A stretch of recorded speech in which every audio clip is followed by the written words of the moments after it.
Ce lundi 28 juillet 2025, le tribunal de première instance du Plateau, à Abidjan, a rendu un verdict retentissant dans une affaire qui secoue la Côte d'Ivoire à l'approche de l'élection présidentielle. Le commandant Abdoulaye Fofana, ancien aide de camp de Guillaume Soro, figure emblématique de la politique ivoirienne, a été condamné à 15 ans de prison ferme. Les chefs d'accusation? Actes terroristes, complot contre l'autorité de l'État et implication dans les violences post-électorales de 2020, qui ont marqué le pays par leur brutalité, laissant derrière elle un bilan officiel de 85 morts et près de 500 blessés. Ce jugement, qui intervient après 3 années de procédure, ravive les tensions dans un contexte politique déjà explosif. Retour en mai 2022. Abdoulaye Fofana, après 3 ans d'exil en France, décide de rentrer en Côte d'Ivoire. Selon lui, ce retour avait un motif personnel, rendre un dernier hommage à son père mourant. Une version humaine, émouvante, mais que le parquet a balayée d'un revers de main, y voyant plutôt une tentative de déstabilisation du régime en place. Les autorités affirment que Fofana, ex-officier des forces républicaines de Côte d'Ivoire, est entré clandestinement dans le pays via le Burkina Faso, muni de faux documents de voyage. Une fois à Abidjan, il aurait, selon l'accusation, pris contact avec des militaires pour préparer des actions subversives. Le procès, qui s'est tenu dans une atmosphère tendue, a révélé des divergences profondes. Le procureur, convaincu de la gravité des faits, avait requis une peine de 20 ans de prison contre Fofana. Plusieurs coaccusés ont également été jugés dans cette affaire. Certains ont écopé de 10 ans de détention, tandis que d'autres, comme la compagne de Fofana et une ancienne employée de l'aéroport d'Abidjan, ont été condamnés à 3 ans de prison. Mais pour la défense, ce dossier est avant tout une machination politique. Maître Khadija Touré, avocate de l'accusé, n'a pas mâché ses mots, ce dossier est vide.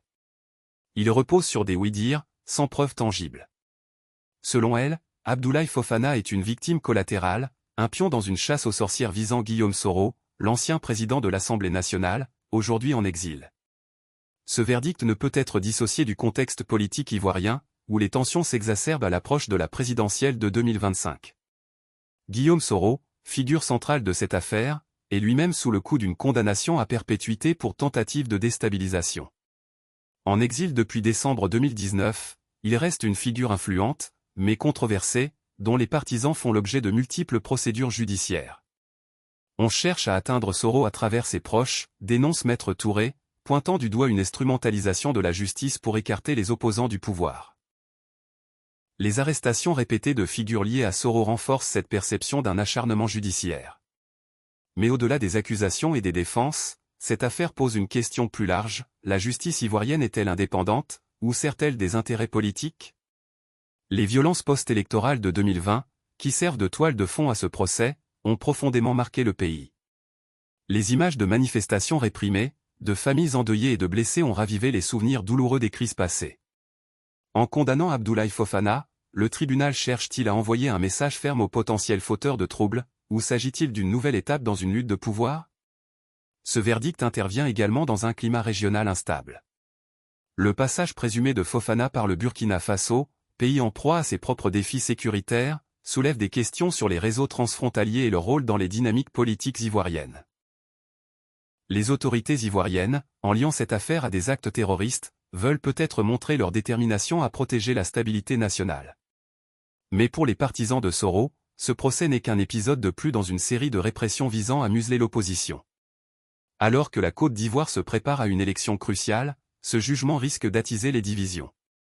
Les proches de Guillaume Soro, déjà marginalisés, pourraient y voir une confirmation de leur mise à l'écart. Quant à Abdoulaye Fofana, il incarne désormais, pour certains, le symbole d'une justice à 2 vitesses, où les affiliations politiques pèsent plus lourd que les preuves. Pour d'autres, sa condamnation est une victoire de l'état de droit face aux menaces de déstabilisation. Une chose est sûre, à moins d'1 an de la présidentielle, chaque décision judiciaire, chaque verdict, sera scruté, analysé, et probablement instrumentalisé. La Côte d'Ivoire retient son souffle, et l'avenir dira si ce procès marque un tournant ou un simple épisode dans une saga politique qui semble loin d'être terminée.